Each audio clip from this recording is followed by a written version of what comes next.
ಎಲ್ರಿಗೂ ನಮಸ್ಕಾರ. Students media ಚಾನಲ್ಗೆ ಸ್ವಾಗತ. KCET ಸ್ಟೂಡೆಂಟ್ಸ್ಗಳಿಗೆ ನಿನ್ನೆ second round mock allotment provisional release ಆಗಿತ್ತು. ನೋಡಿ, ಸುಮಾರಷ್ಟು ಜನ ಸ್ಟೂಡೆಂಟ್ಸ್ಗಳು ವೆಯ್ಟ್ ಮಾಡ್ತಾಯಿದ್ರಿ ಇವತ್ತು ಫೈನಲ್ ಅಲಾಟ್ಮೆಂಟು ರಿಸಲ್ಟ್ ಬರ್ಬೋದು ಅಂತ. ನೋಡಿ, ಇದುವರೆಗೆ ಇಷ್ಟೊತ್ತವರೆಗೂ ಅಪ್ಡೇಟ್ಸು ಬಂದಿಲ್ಲ. ಯಾವುದೇ ರೀತಿ ಸೆಕೆಂಡ್ ರೌಂಡ್ ರಿಸಲ್ಟ್ಸು ಅನೌನ್ಸ್ ಆಗಿಲ್ಲ. ನೋಡಿ, ಇದಕ್ಕೆ ಮೇನ್ ರೀಸನ್ಸು ನೋಡೋದಾದರೆ, ಈಗ ಆಲ್ರೆಡಿ ಪ್ರಿಯಾರಿಟಿ ಪ್ರಕಾರ ಒಂದಷ್ಟು ಸ್ಟೂಡೆಂಟ್ಸ್ಗಳಿಗೆ ಕಾಲೇಜು ಅಲಾಟ್ ಆಗಿರಲಿಲ್ಲ. ಅದರಿಂದ ಒಂದು ಸಮಸ್ಯೆ ಆಗಿದೆ. ಮತ್ತು MCC counselling, medical student counselling ಸಹ ಎರಡೂ ಸಹ ನಡೀತಾ ಇದೆ.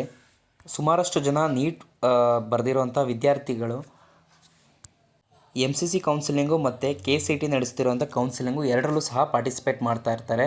MCC ಕೌನ್ಸಿಲಿಂಗಲ್ಲಿ ಮೆಡಿಕಲ್ ಸೀಟ್ ಏನಾದ್ರು ವಿದ್ಯಾರ್ಥಿಗಳಿಗೆ ಸಿಕ್ಕಿತ್ತು ಅಂತಂದರೆ KA ವತಿಯಿಂದ ಸಿಕ್ಕಿರುವಂಥ ಸೀಟ್ನ ಅವರು ಇಗ್ನೋರ್ ಮಾಡ್ತಾರೆ. ನೋಡಿ, ಅವಕ್ಕೆಲ್ಲ ರೆಸ್ಪಾನ್ಸ್ ಟೈಮು ಇವತ್ತು 11 ಗಂಟೆ ಇತ್ತು ಅವರ ಚಾಯ್ಸ್ನ ಸೆಲೆಕ್ಟ್ ಮಾಡ್ಕೊಳ್ಳೋಕ್ಕೆ. ಅದನ್ನ ತಿರುಗಿ ಎಕ್ಸ್ಟೆಂಡ್ ಮಾಡಿದ್ದಾರೆ, ಮಧ್ಯಾಹ್ನವರೆಗೂ ಎಕ್ಸ್ಟೆಂಡ್ ಮಾಡಿರೋ ಕಾರಣ ನಿಮಗೆ ಇಲ್ಲಿ ಸೆಕೆಂಡ್ ರೌಂಡ್ ರಿಸಲ್ಟ್ಸ್ನ ಅನೌನ್ಸ್ ಮಾಡಿಲ್ಲ. ನೋಡಿ, ತುಂಬ ಡಿಲೇನೂ ಮಾಡೋಕ್ಕೆ ಹೋಗಲ್ಲ.